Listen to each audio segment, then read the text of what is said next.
Tambalang Kim Pao, tinotodo ang pagpapakilig. Wala pa ring humpay sa pagpapakilig ang tambalang Kim Pao ni na Kim Chiu at Paolo Avellino.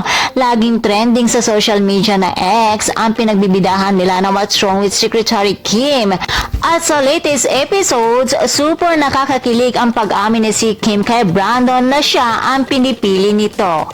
At sa wakas ay natuloy na din ang kanilang first kiss na laging nauudlod. Lalalala, kilig yan. Pati ako halos tumambling sa sobrang kilig at mapunta sa outer space. At super exciting din ang susunod na episode dahil opisyal na nga ang magpo-propose si Brandon kay si Kim kung pwede niya na ba ito maging girlfriend. Sana all tinatanong ng can you be my girlfriend samantalang ako ang natatanggap kong tanong can you leave me alone. Ang saklap day.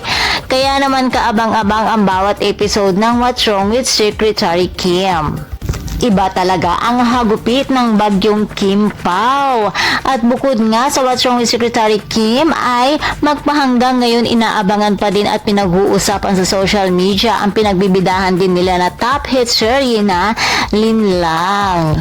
Ang tanong ng lahat at inaabangan ng buong mundo, kailan nga ba aamin sina Kim Chiu at Paolo Avellino na sila na? Well mga chikadoras, yan ang dapat nating abangan. And for more showbiz update, please don't forget to like, share, and subscribe my channel. Thank you for watching.